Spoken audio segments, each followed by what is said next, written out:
Fala galera, tudo certo com vocês? Chegou o momento da nossa lista nível 3. Quando começar o vídeo, aquela dinâmica que vocês já conhecem, dá uma paradinha no vídeo, tenta resolver a questão, depois solta o vídeo de novo para escutar o gabarito comentado, beleza? Então vamos para o vídeo.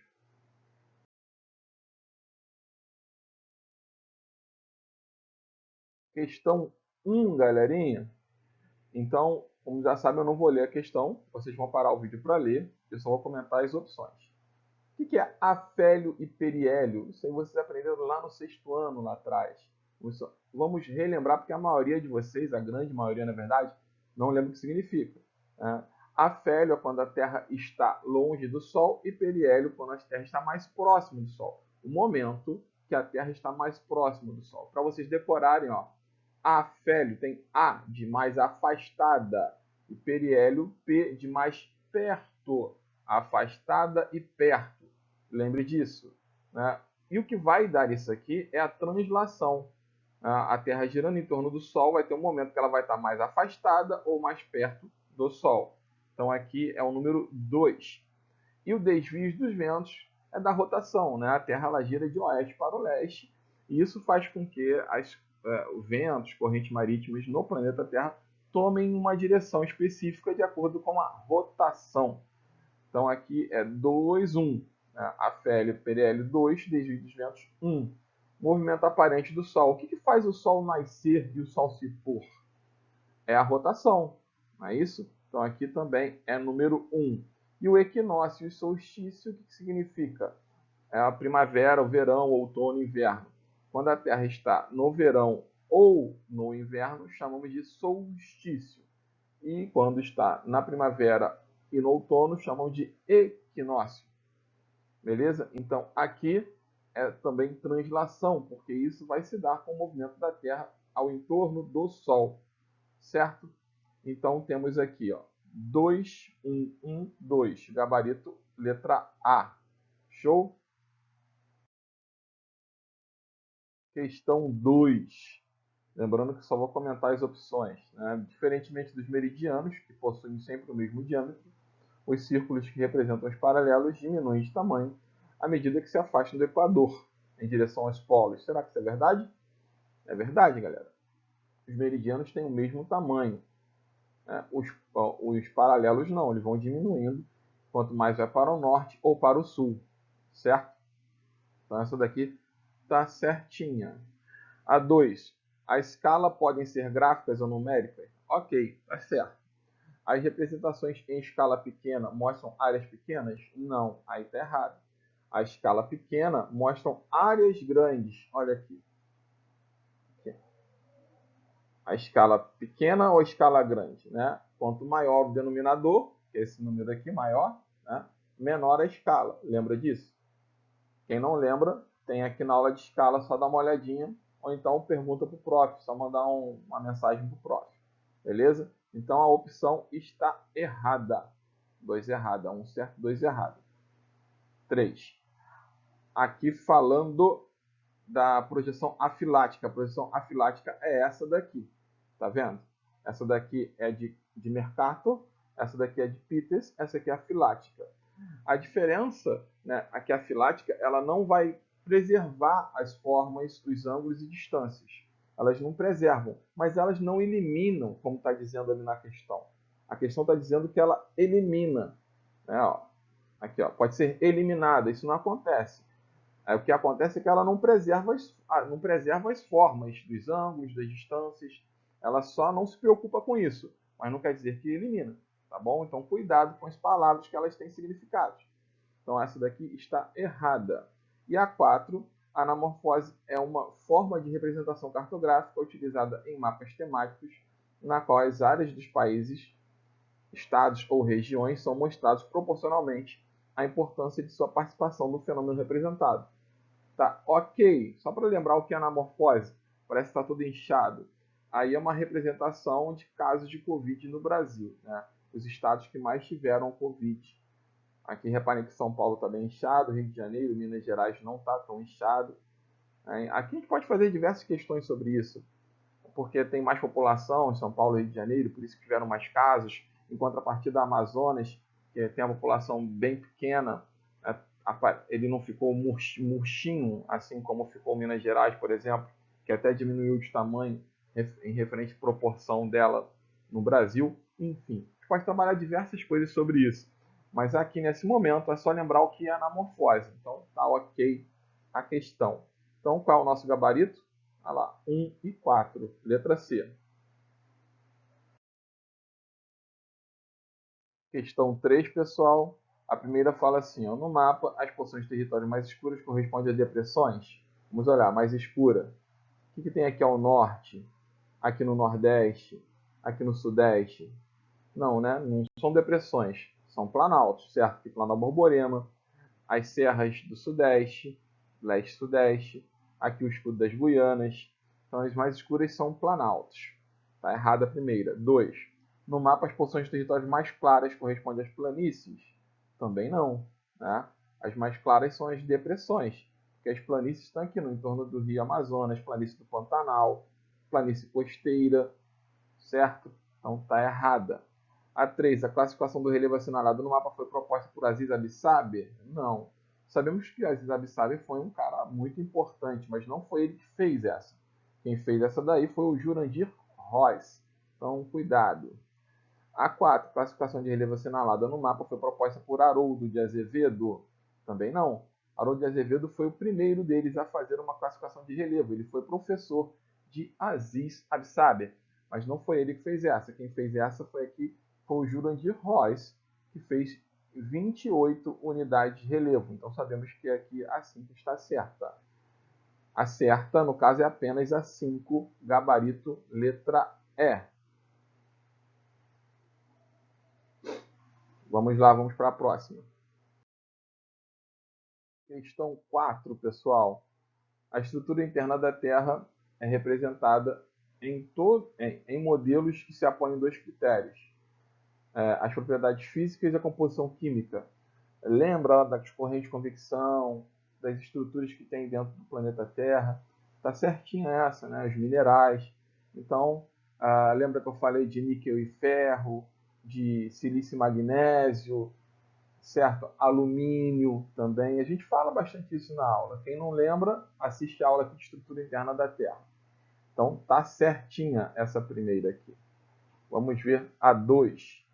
A 2, o manto terrestre indicado pelo número 1 se situa sobre o núcleo. O manto terrestre pelo número 1, aqui não é o manto terrestre, né? É a crosta terrestre.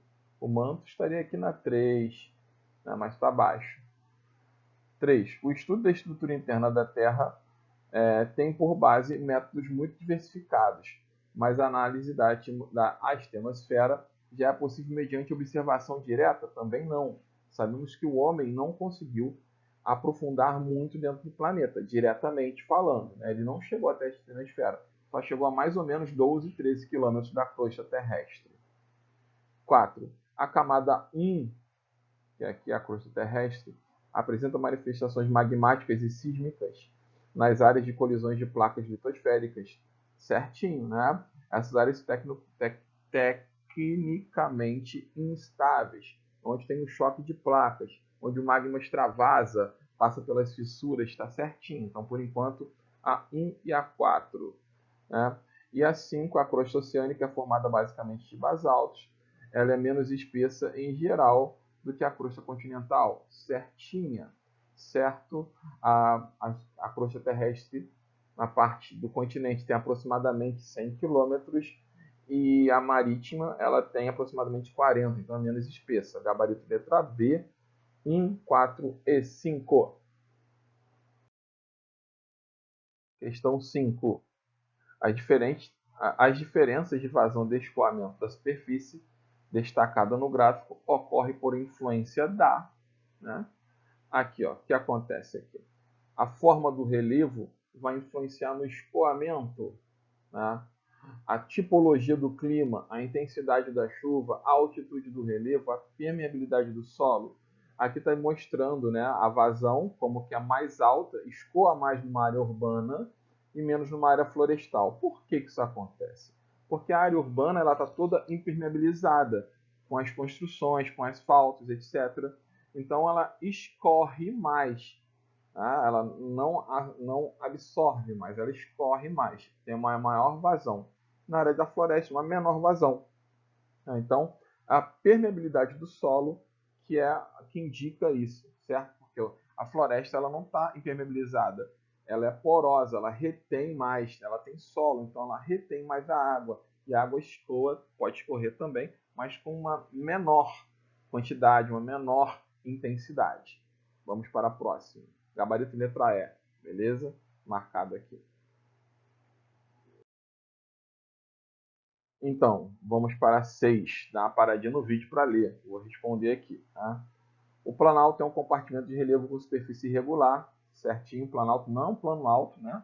O planalto tem serras, escarpas e chapadas, né? São planaltos sedimentares. É altitude superior a 300 metros, onde predomina o processo erosivos, de onde sai a sedimentação. Tá certinho. 1 certo. 2. Planície é a parte de relevo com superfície plana e altitude igual ou inferior a 100 metros, onde predominam acúmulos recentes de sedimentos. São as bacias sedimentares. Certinho. 3. Depressão é uma fração do relevo mais plano, é mais plano do que o planalto, tá certo?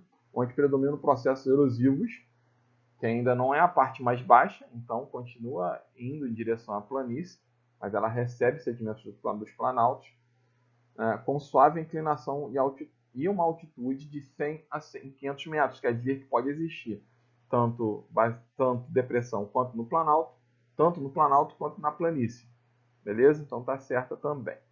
4. No Brasil predominam planaltos e depressões, tá certo? No Brasil, o que tem mais, quando a gente vê as unidades de relevo no Brasil, são 11 planaltos, 11 depressões e 6 planícies. Então, o que tem mais no Brasil são planícies e planaltos. 5. Talude é a parte do relevo submarino, onde há encontro da crosta continental com a crosta oceânica. Aqui está a crosta continental, aqui está a crosta oceânica. Ela é menos espessa, certo? Então, a parte que liga elas faz uma inclinação assim, é chamada de talude. Tá certinho, beleza? Então, todas estão corretas. Gabarito, letra E.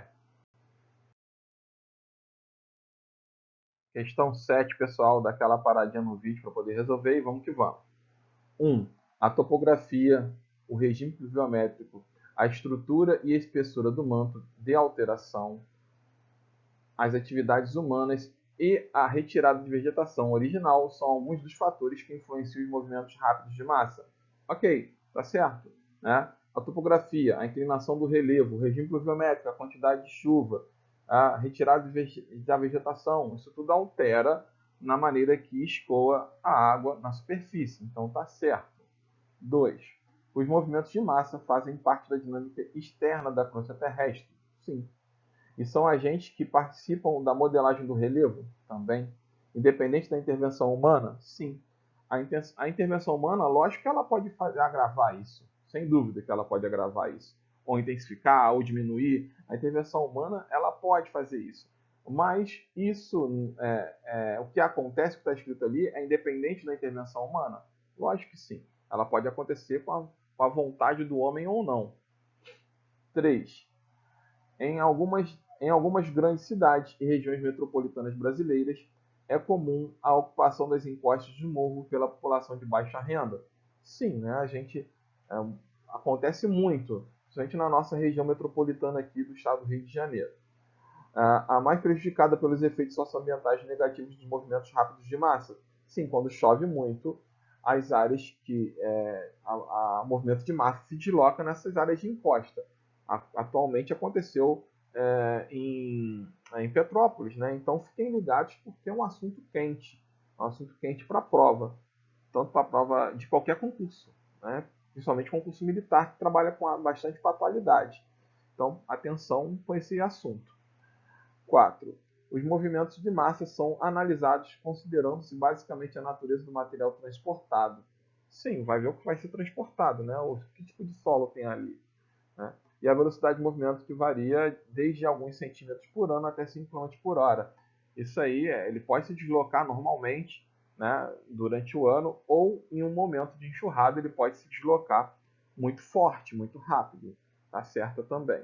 E 5, o deslizamento e corrida de lama são classificadas como movimentos rápidos de massa. Sim, desencadeados principalmente pela declividade do terreno, a água e a gravidade. Sim, se a área é declividade, se o terreno é íngreme e chove muito, a ação da gravidade faz correr mais a massa. Tá certinho. Então, todas estão corretas, né? Letra D de dado. Vamos para a próxima. Então, daquela paradinha para tentar resolver a questão 8, eu já vou falar, né?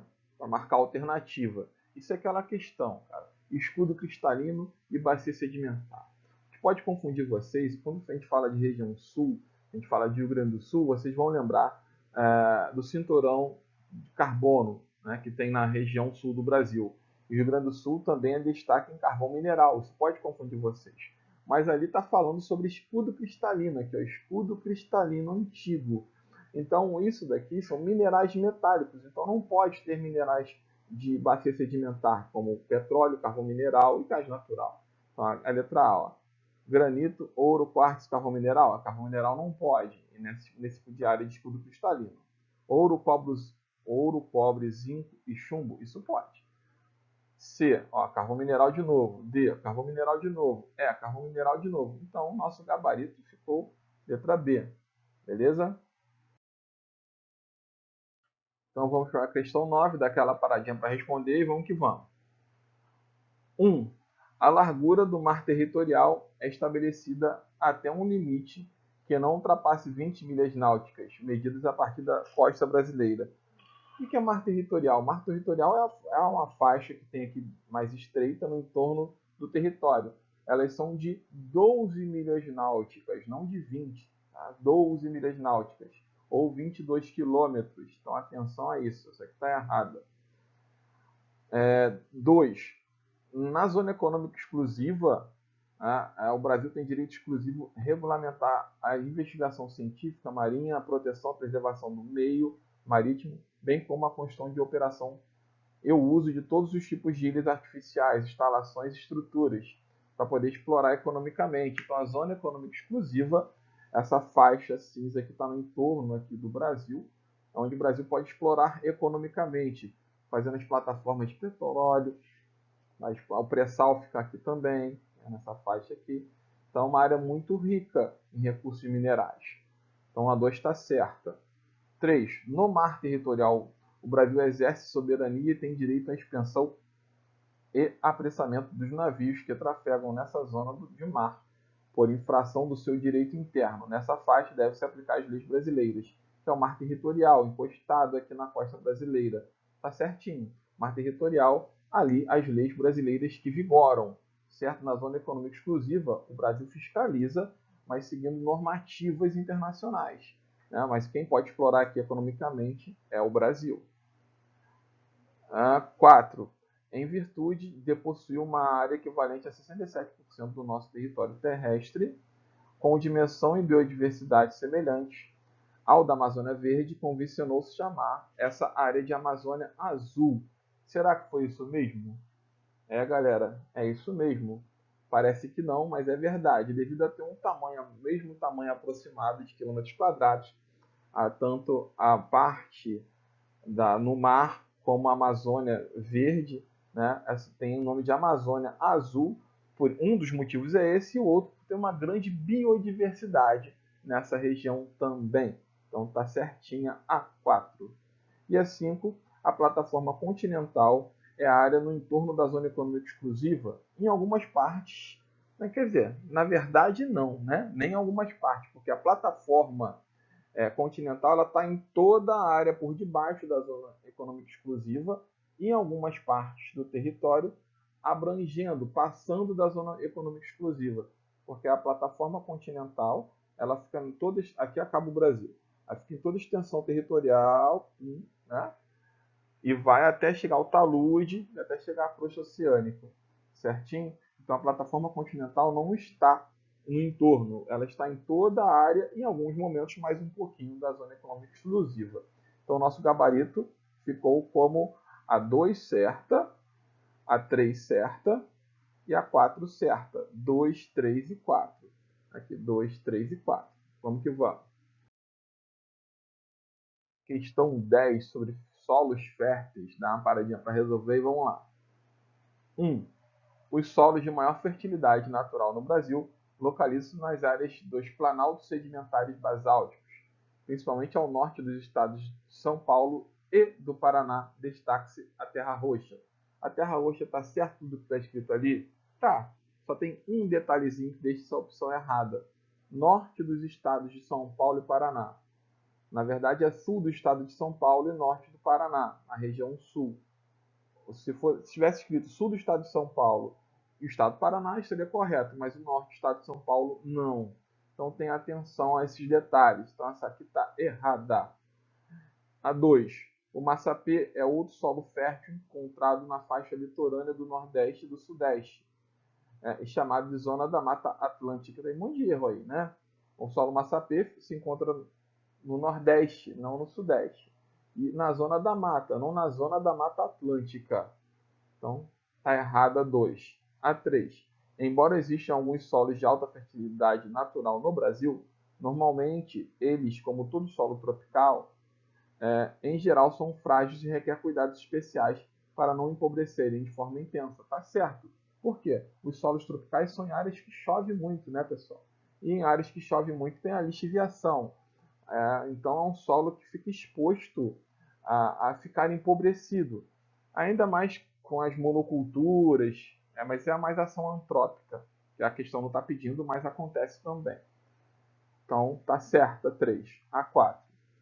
Nos solos férteis encontram-se grandes quantidades de minerais como nitrogênio, fósforo, potássio, cálcio, magnésio, enxofre, ferro, manganês, zinco. Tá certo. Em solos férteis encontra-se grande quantidade de minerais. Então tá certinha essa. 5. Os solos férteis naturais são aqueles que nunca perdem suas propriedades. Explicando a 3, a gente já explica a 5, né? Tá errado. Podem perder sim. Então o nosso gabarito ficou C, 3 e 4. Vamos para a próxima. Vamos para a 11. Vamos lá, aguardar vocês. Então, vamos que vamos. Aqui é o perfil, né? Ponto A ao ponto B. Por onde passa, né? Então, já gravamos aqui, ó, Pantanal, beleza? Pantanal Mato Grossense, é o ponto A. Então, essa letra A não é, letra B sim, letra C sim, letra B não, letra E sim. Vamos ver por onde passa mais aqui. Logo quando acaba o Pantanal, por onde ele passa. Que massa é essa daqui? Lembram dela? Né?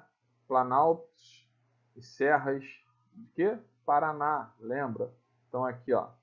Aqui já fala, tá certo? A B pode ser. Aqui a C também. E a E já fala Parecis. Parecis com um pouquinho mais ao norte. Fica aqui, ó. Então, não é essa. Então, é B e a C. Vamos agora passando. Mais para frente, ele começa a embolar aqui. A região aqui do Tocantins, Araguaia. Tem a parte da planície, tem a parte da depressão. Mas o que vai matar vai ser mais aqui para o final. Aqui, ó, tanto nos dois últimos dá para você matar. Vamos pegar aqui nos dois últimos. Aqui na B, ó.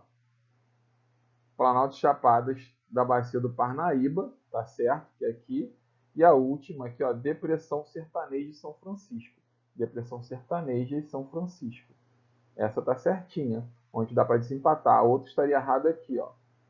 Por exemplo, Depressão Cuiabana não é. Depressão Cuiabana é aqui, não aqui. Né? Também dá para identificar. Mas é mais difícil, né? Seria mais fácil pelo final mesmo. Aqui, ó, Rio Miranda. Também não é. E Depressão Miranda fica aqui, também não ficaria aqui. Certo? Eu sei que é difícil gravar isso tudo. Beleza? Eu sei que é. Mas as principais vocês têm que gravar. Pantanal, Paraná, né? Aqui Depressão Sertaneja de São Francisco. Essas são as principais. Aqui é se passasse aqui seria Plano Borborema. Né? As principais vocês precisam gravar, tá bom, pessoal? Então o nosso gabarito aqui, letra B de bola. Vamos para a próxima. Vale lembrar que a lista é nível 3, né? Então é um pouquinho mais difícil. Beleza? Mas essa daí não é nem tão difícil, não. Essa daí é molinho, molinho. Para quem lembra do assunto, lógico. Na questão está falando da maneira de regionalizar feita na década de 90. Quem fez isso? Lembra? Então vamos ver aqui. A letra A, morfos culturais e climáticos. É uma maneira de regionalizar? É. Nas macro-regiões do IBGE fala isso. Também utiliza isso, mas não nessa aí da década de 90. Não vai falar sobre isso, então está errada. A B, de planejamento estratégico, sendo que a 2, no caso aqui, o Nordeste, corresponde à região com maior número de estudos e políticas de intervenção, a exemplo do recente projeto de transposição das águas do Rio São Francisco. Essa regionalização que foi feita nessa época não fala sobre essa maneira de regionalizar, levando isso em consideração. Até poderia utilizar como tecnologia, como uma ferramenta de melhoria, etc., mas não foi o caso na época. A transposição das águas do Rio São Francisco só aconteceu agora, nas 2 últimas décadas, não na década de 90. C. Deconcentração de meios técnico-científicos, aí já ficou mais legal, É a difusão de informações, sendo que a 3 corresponde à região que concentra, região concentrada, a maior número de atividades associadas aos processos de globalização, tecnologia, etc. Isso mesmo, região concentrada, acesso à tecnologia. Tá certinho, nosso gabarito é a 3, é a letra C, tá certo. Por que está errada a D? Relacionada à biodiversidade, sendo que 1 e 4 regiões que se destacam pela grande variedade de animais. Até tem grande biodiversidade, mas não é a utilização feita pelo geógrafo Milton Santos na década de 90. E a letra E é a política administrativa, sendo que a 2 e 3 são regiões que englobam mais da metade de eleitores do país, portanto, usufruem de maior representatividade popular no Congresso Nacional. Isso aqui tem a maior população, sim, mas não foi esse o critério utilizado para essa regionalização aqui, como eu já expliquei. Beleza? Então, pessoal, espero que tenham gostado das listas de exercícios que a gente trabalhou nessa última semana e vamos trabalhar mais revisões mais para frente. Valeu, pessoal. Um grande abraço.